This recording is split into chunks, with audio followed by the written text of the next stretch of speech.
Good afternoon. Welcome to my YouTube channel. Today we'll be reading The Asylum for Wayward Victorian Girls by Emilie.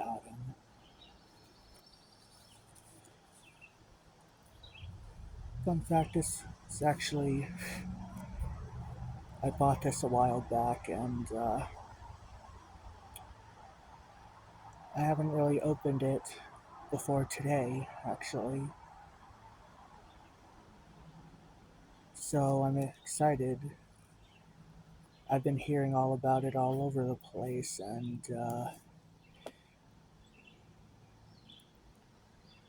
finally getting my hands on one kind of made me the happiest I've actually been in years. Alright.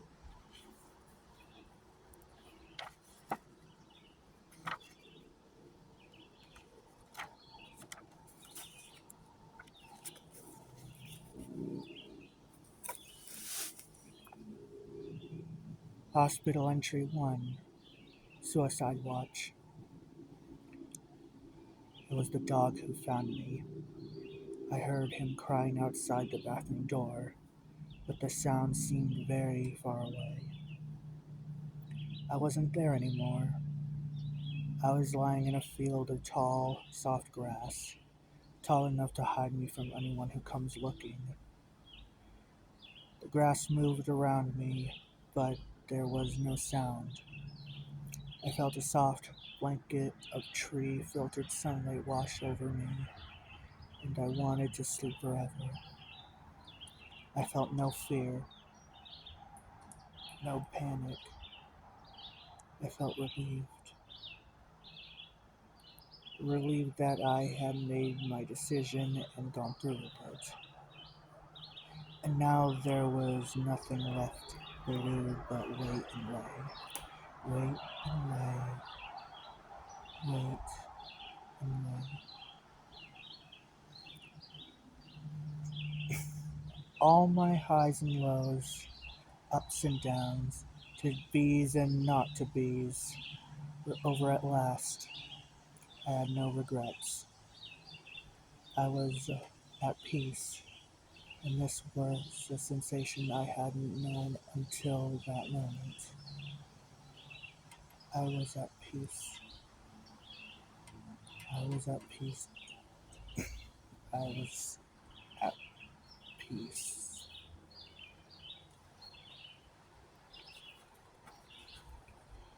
Then there were arms lifting me up, voices screaming in my ears, and I was being shaken violently while hydrogen peroxide was poured down my throat. There was no sunlight, no grass, just a dirty bathroom floor, and all I wanted was to go back to sleep. I am standing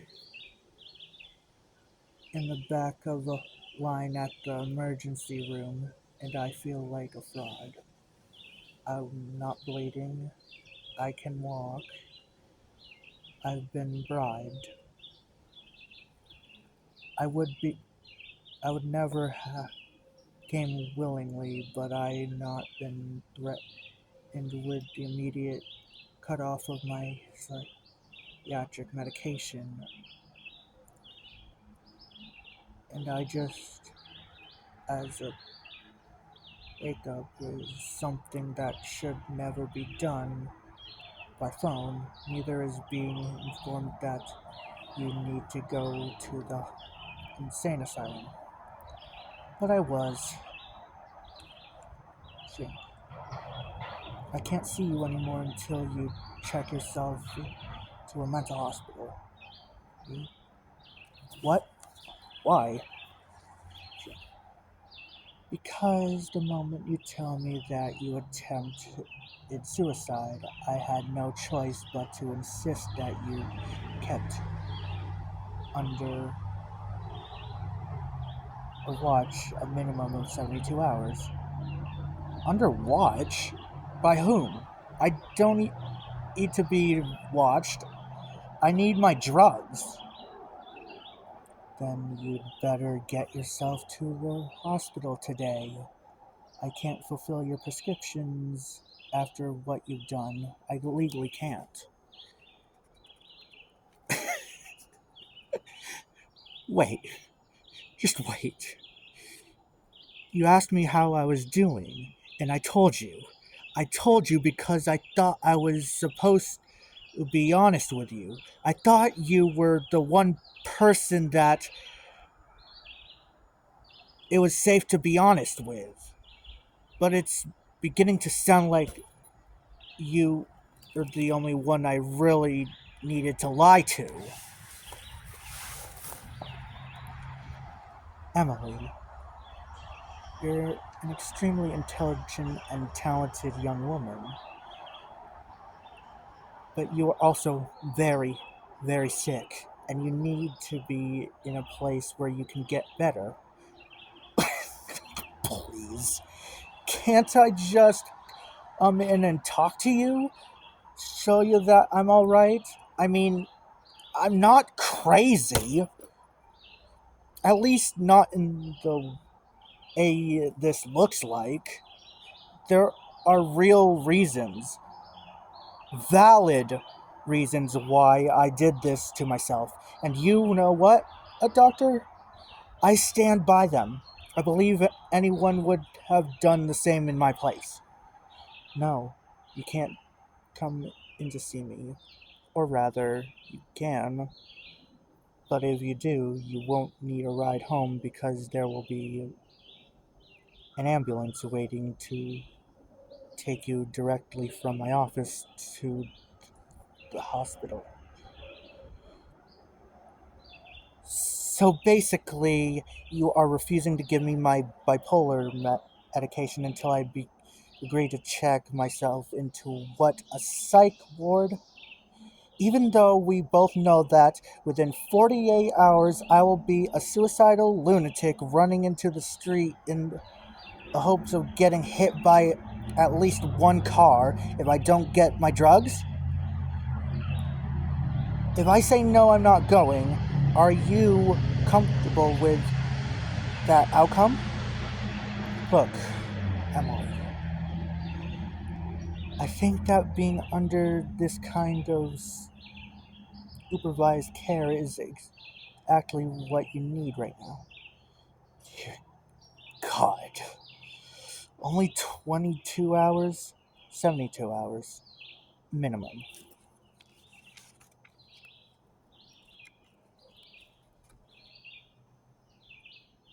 No. No, this is not going to work. I have shows coming up. Fuck, I have an album to finish.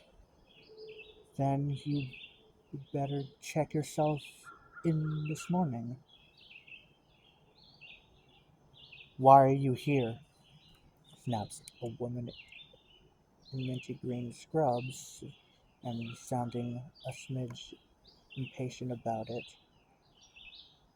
She is approaching me with a clipboard, and I assume she is coming to ask what the hell I think I'm doing here and why I look like I've just come from a costume ball and why I have heart painted on my right cheek and why I'm wearing boots with skulls on them because it's bloody morbid and dying people shouldn't see things like that. And I'm suicidal, I announced. Oh my, I sounded almost proud of that. And I'm smiling. God, maybe I do belong here.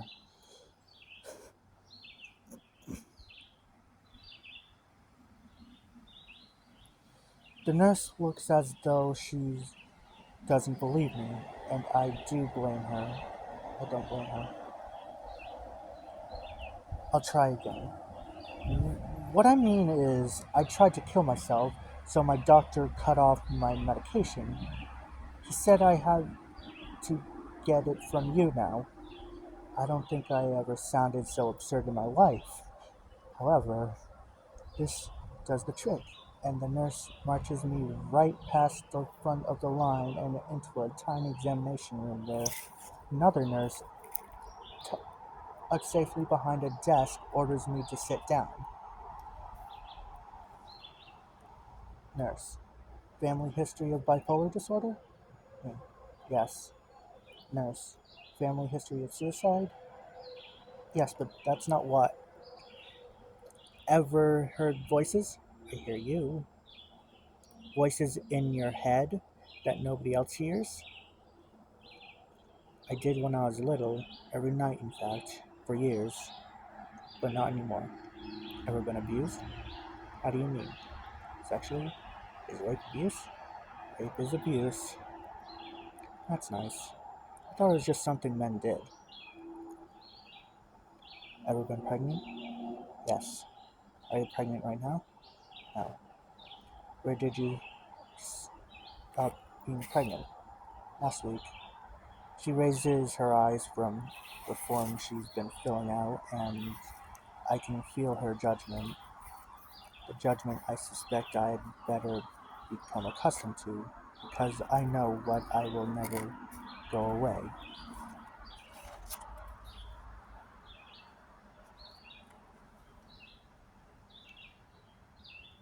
It wasn't my fault. I was on the pill, but my bipolar medication cancels out the pill, and my doctor never felt this worth mentioning to me. It wasn't safe to keep. You have any family? No. Having completed her form, the nurse now takes my vitals without responding at all to what I've just told her. Aren't you going to ask me why I did it? Did what? Took all my sleeping pills at once? No. A plastic hospital bracelet is slapped onto my wrist. And fancy that, it already has my name on it. Patient Emilie. Age 27. Everything done. I would have thought I'd be off to a hospital bed, or tied up to a pole, perhaps. But alas, it's into the waiting room for me. There is something slightly dangerous in the air.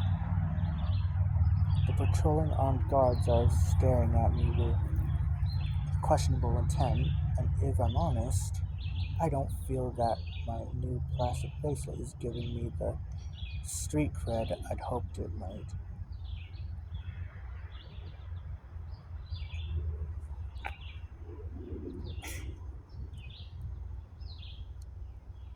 I've been given a form of my own to fill out, so I take my clipboard and use a torn vinyl chair in the middle of the room, having learned that the hard way that a room's more remote edges are the worst placed one can be.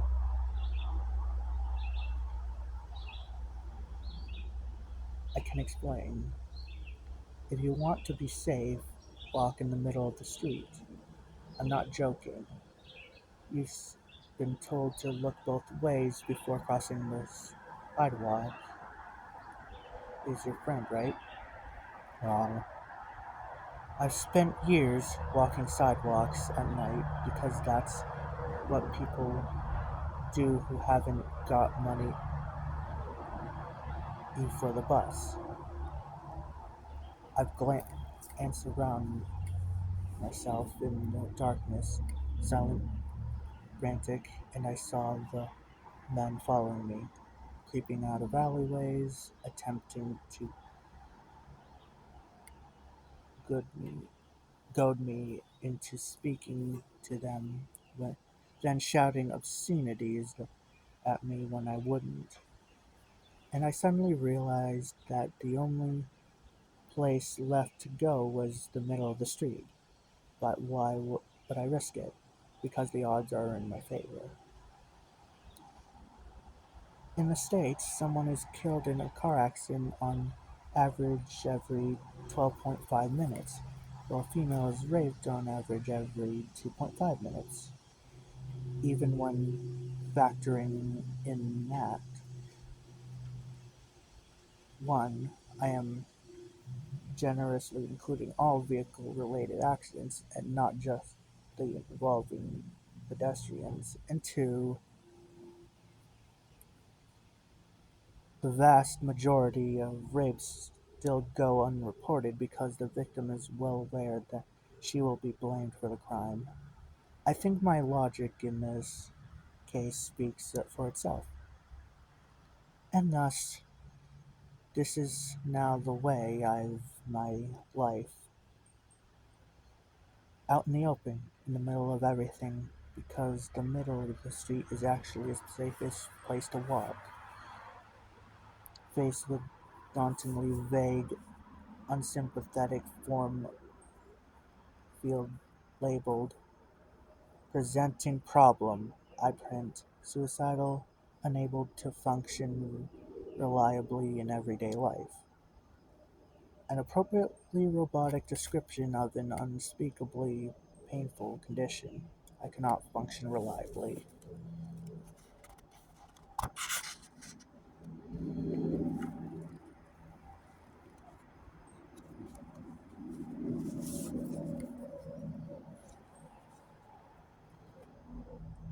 I'm wearing an antique pink Victorian glove on my left hand, and my writing hand is gloved with black and white stripes. It is warm, but I prefer to keep my hands covered whenever I can. I do not like to touch things. I'm in my bed, in my room, in the emergency ward,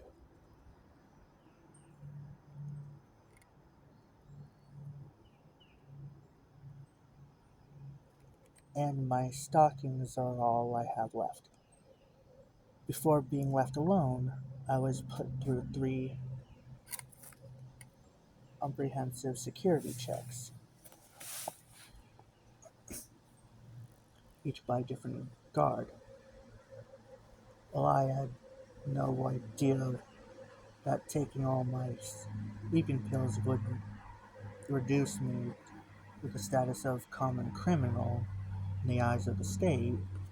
I certainly feel much less suicidal now that the 3 men with guns have gone through my belongings.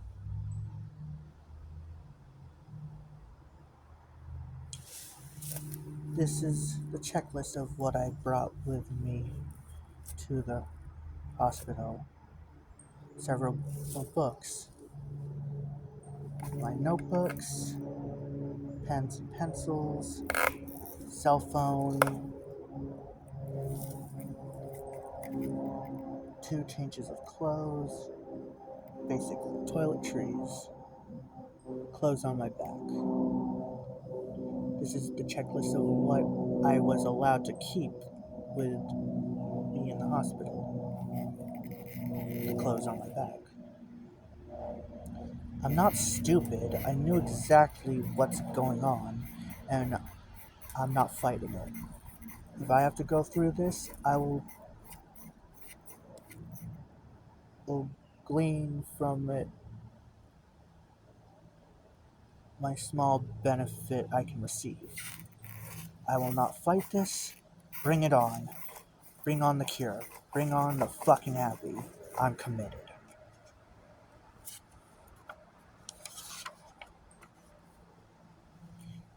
And that's it for now.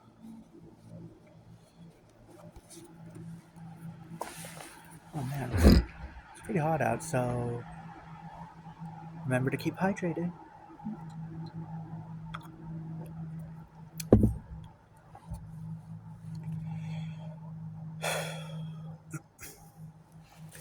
Um, if you like this, please like and subscribe and such. Um, I will be reading some more in the future. And a message.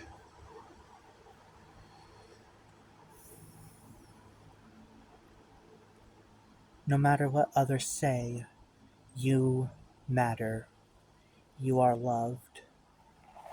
You are enough. Have a blessed day and happy Friday the 13th.